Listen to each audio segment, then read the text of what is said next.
on, you guys? Welcome you guys to the channel. For Big Dog back with another one take review. And today I got one from My Hero Academia, season 5, episode 2, in which I knew for a fact Hawks was an op, but then he wasn't. Okay, because I thought, I'm like, after seeing the preview of last week when him talking to Dive, I'm like, how could you, Hawks? Like, you looked up to Endeavor, and you the one who set him up. Granted, it wasn't supposed to be set up this way. It wasn't even supposed to be this type of a Nomu. It was so many different things that went on like that wasn't expecting. And Davi's like, bro, you still was out here saving people. I love Davi's character. Okay, love Davi's character. I actually really like Hawk's character. Kind of had me wondering about him, but he seems legit. It doesn't seem like he's like double cross. What is it, double or triple cross? Triple crossing everybody, because you know he had like, hey, he's doing this for like everybody, like he's the one that need to work with the League of Villains, but like he's actually working with the heroes. But it's not like he's actually really working with the League of Villains, so I'm happy about that. The bunny girl showed up this episode, and because I think David, if she wouldn't have showed up, I think David would have actually tried to kill them. Like Endeavor and all. But he really wanted to have a conversation with Endeavor, which I'm really wondering what it is. Not only that, he called Endeavor Inji Todoroki. He called him by his full name. That means something. Because when we get later on in the episode, when you have Endeavor going back to talk to his family, he's just like, yo, I have to make up for the stuff that I've done. I absolutely love when Todoroki was talking about, hey, the hero Endeavor was great. But it's basically like, yo, he's great, but who you gonna be as a father? You know what I'm saying? It's just like, he's basically like, yo, I'm gonna give him a chance. Like, one thing can actually change somebody. One event can change somebody's life.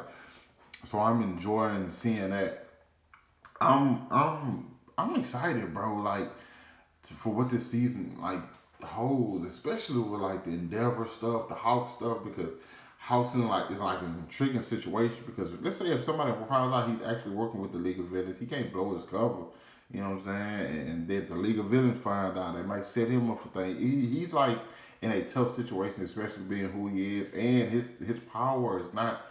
It's not one that just like lasts for like big battles or anything like that. So if he get caught talking to the League of Villains and they like his cover's blown, like he could be done for. Not only that, who the hell is Dabi? Because we have a scene with Natsu, Todoroki's brother, Shoto's brother. I don't know why I say Todoroki, that's his last name, I guess. You have a scene with Shoto is talking to Natsu, and Natsu's like, "Yo, bro, I'm not forgiving this guy. I'm sorry, all this stuff." Like, she's Shoto come around for the first time, and I don't know what. Mom smiling, sis is like, "Yeah." I'm like, "Nah, bro. Like, you still a piece of shit to me, you know." And like, he's like, he basically telling Endeavor like, "Y'all won't forget all the stuff you did to us, bro, and I won't forget what you did to our older brother Toki." So I'm like, who the fuck is Toki? Because you see Toki in the flashback scene. Toki has red hair like Endeavor.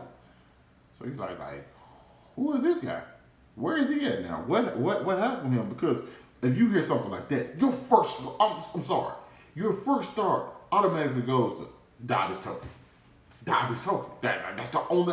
That's the only explanation you can probably like possibly come up with, because it's like he has to be, considering that Natsu brought this up, and it's like the hair color. That's probably be the only thing you like, oh, that's different.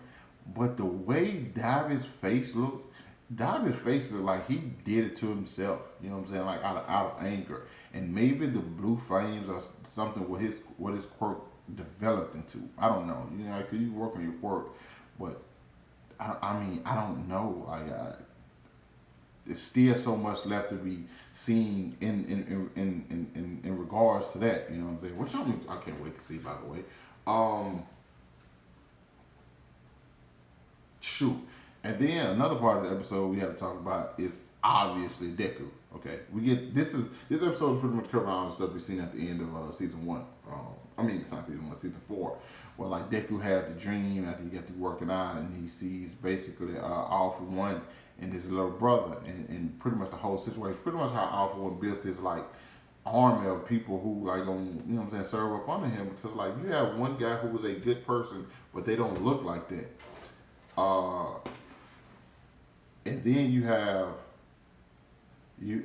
My bad. I just seen a notification just came to me. You have shoot, where was I at?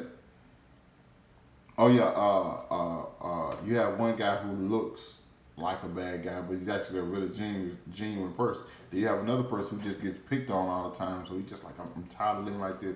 So he trades them, right? He gives one a quirk and he takes the quirk away from another. So, and like you're just naturally in debt to somebody. That's like a lifelong debt, okay? Because you have to live with this quirk forever, okay? You know what I'm saying? This person, the guy who had like the fangs, he's able to go back and talk to his family now, able to communicate with them more, and like that's stuff like that is priceless. So somebody who saved you from that to maybe connect you with the people that you cared about who's possibly shunned you, you have no.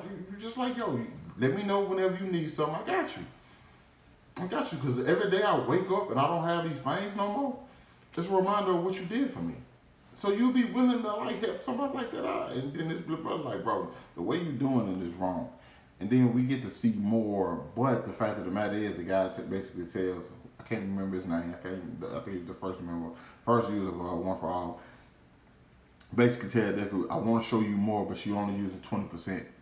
Deku, what is you doing? Get up. We not even at 50. We at 20. Come on. And we see other members, other people who use All For One. One For All. One For All. We've seen other people was able to use it, and they show the faces in, but still two of the figures are shadowed out, which is kind of weird to me, because I'm like, why are these two still like silhouettes and the other ones aren't?